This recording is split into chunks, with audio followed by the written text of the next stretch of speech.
Assalamualaikum warahmatullahi wabarakatuh. Sedulur semua, semoga panjenengan tansah sehat, selalu sehat dan diberkati oleh Tuhan Yang Maha Esa. Amin.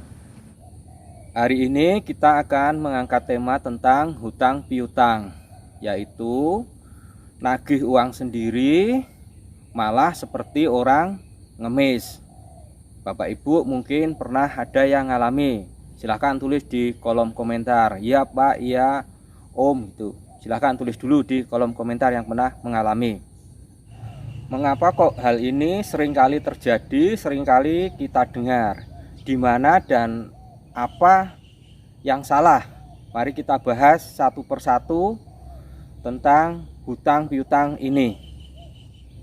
Dalam hal hutang piutang ini ada dua konsep dasar yang harus kita semua pahami. Dua konsep dasar ini adalah konsep tentang hutang itu sendiri dan konsep tentang uang. Mari kita bahas satu persatu, yaitu di poin pertama, memahami konsep hutang. Dalam konsep hutang ini ada 4 poin yang harus kita pahami, yaitu pertama, hutang untuk membayar hutang. Hutang untuk membayar hutang ini sering kita dengar dengan istilah gali lubang, tutup lubang.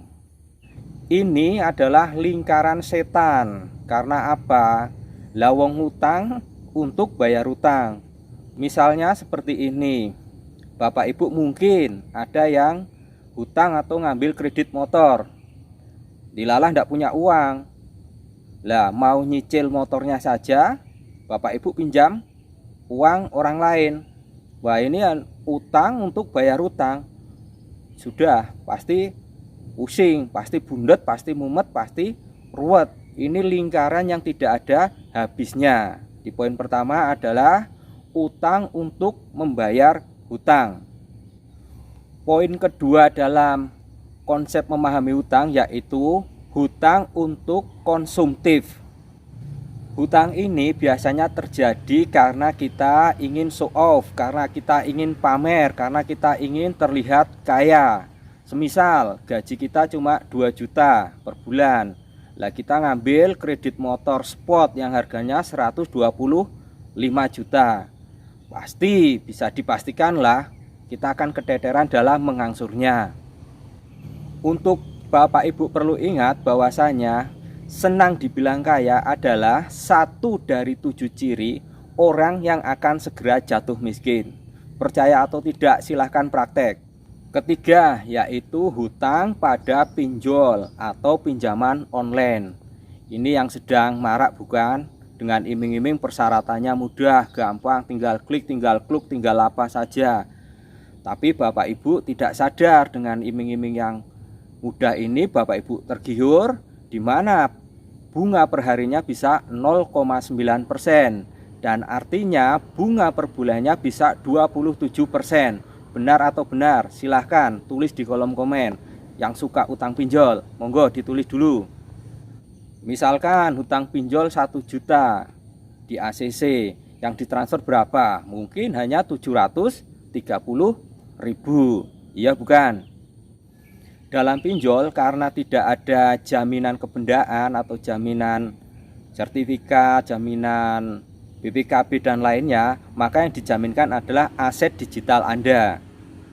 Jadi ketika Anda ngemplang atau Anda nyicilnya telat, biasanya ini, coba benar apa tidak, WA Anda, kontaknya itu teman-temannya di broadcast. Wah, ini Pak A, Ibu C, Ibu D, Om C tidak bayar hutang, cepat segera hubungi, kalau tidak akan dipidana, tetek bengek dan lain sebagainya. Benar apa benar? Itu yang suka pinjam di pinjaman online. Keempat adalah hutang untuk modal usaha. Ini jelas, jadi orang pinjam untuk usaha. Dan biasanya orang-orang yang pinjam untuk usaha itu jarang pinjam sama temannya. Mereka biasanya mengajukan pinjaman ke lembaga keuangan, semisal bank. Karena apa?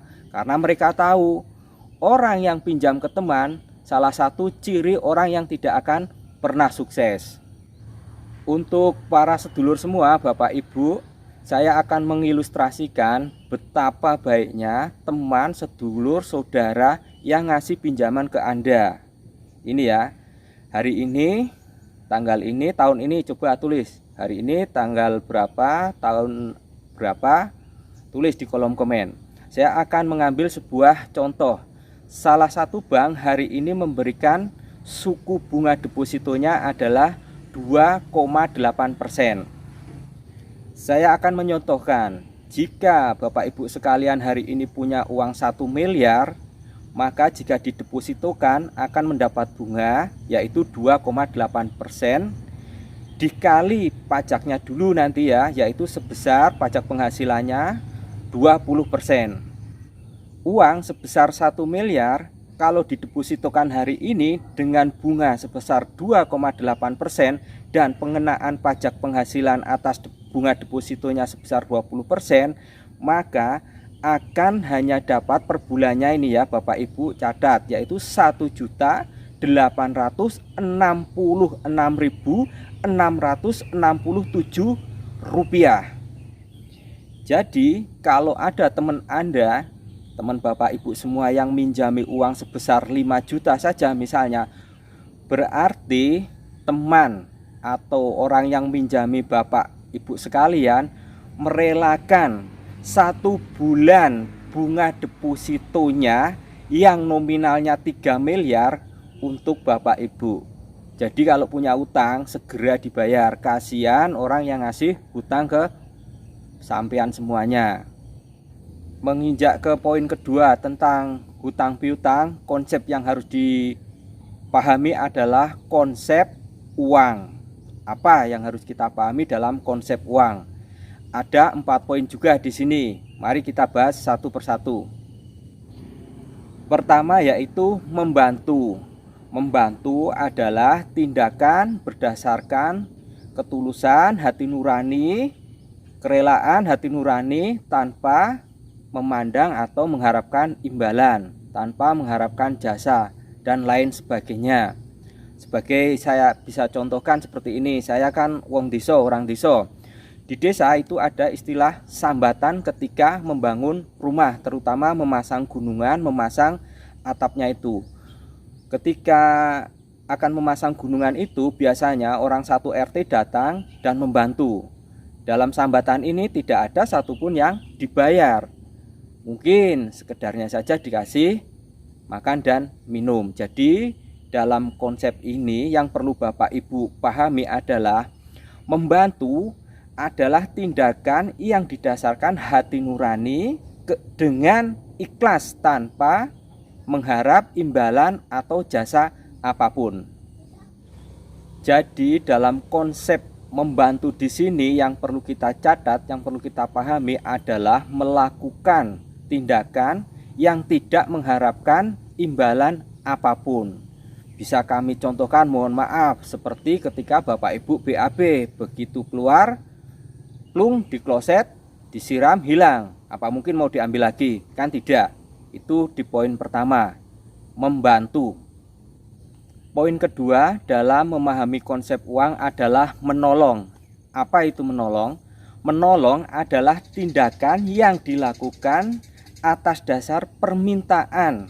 Nah ini menolong itu ada permintaan dari orang lain, atau teman, atau saudara, atau sahabat. Saya misalkan seperti ini, tiba-tiba datang sahabat Bapak Ibu, saudara Bapak Ibu, ingin pinjam uang sebesar 100 juta. Ketika Bapak Ibu tanya uangnya mau buat apa? Mau buat beli tanah, tanahnya mau dijual lagi. Oke, Bapak Ibu kasih uang 100 juta. 2 bulan kemudian mungkin sesuai perjanjian, yang pinjam datang ke Bapak Ibu mengembalikan uang 100 juta dan ngasih amplop. Lah, amplop ini isinya 5 juta. Bapak Ibu tanya, "Loh kok ada 5 juta?" Iya, ternyata tanah yang dibeli tadi dengan uang pinjaman senilai 100 juta sudah dijual sama teman Anda dan laku 150 juta. Jadi orang yang tadi pinjam uang ke Bapak Ibu ngasih bonus lah istilahnya, tanda terima kasih. Nah, ini dalam konsep menolong harus dipahami bahwasanya ada timbal balik, ada kerjasama, yaitu apa? Simbiosis mutualisme, saling menguntungkan. Poin ketiga adalah uang. Jika kita sudah bicara uang, mohon maaf, segala rasa harus kita matikan, perasaan kita harus matikan. Karena apa? Ini mesti Bapak Ibu pernah mengalami. Ketika Bapak Ibu susah, ketika Bapak Ibu ada di titik terendah, ketika Bapak Ibu butuh, tidak ada satupun yang akan datang menolong, apalagi membantu. Benar apa benar? Jadi buatlah catatan besar, buatlah tagline, buatlah mindset bahwasanya ketika kita susah itu tidak ada yang bisa datang menolong kecuali siapa? Tuhan dan diri kita sendiri. Nomor keempat adalah perasaan. Sebagaimana tadi sudah kita uraikan di poin 3, begitu kita berkaitan dengan uang, sudahlah jangan pakai perasaan. Jadi perasaan kita tidak usah dipakai lagi. Karena apa? Ketika Bapak Ibu nagih hutang saja biasanya ngemis-ngemis. Betul nggak? Sekarang pertanyaannya, ketika Bapak Ibu seolah-olah jadi pengemis untuk uangnya sendiri, orang yang Anda hutangi tadi mikirkan perasaan Bapak Ibu atau tidak? Dijawab di kolom komen, monggo. Demikian diskusi kita kali ini berkaitan dengan utang piutang. Semoga bisa memberikan pencerahan. Sekali lagi, saya tidak mengajarkan Anda menjadi orang yang pelit, tapi Anda bisa tahu, bisa paham ketika memberikan pinjaman ke orang lain, itu akan cepat kembali, itu akan lambat kembali, atau bahkan tidak kembali sama sekali berdasarkan tadi urean-urean yang sudah ada di depan. Saya doakan Bapak Ibu yang punya piutang, yang punya tagihan segera kembali uang-uangnya. Dan Bapak Ibu yang punya hutang semoga diberikan kelancaran rezeki untuk segera bisa mengembalikan hutang-hutangnya. Terima kasih sudah mengikuti video-video dari channel The Progo Property ini. Mohon bantuannya yang belum subscribe, silahkan di subscribe dulu. Hidupkan lonceng notifikasinya juga, jadi tidak tertinggal jika kami membuat atau mengupload video-video yang baru. Salam sehat dan sukses selalu untuk kita semua. Semoga kita bisa bertemu lagi di video-video selanjutnya. Assalamualaikum warahmatullahi wabarakatuh.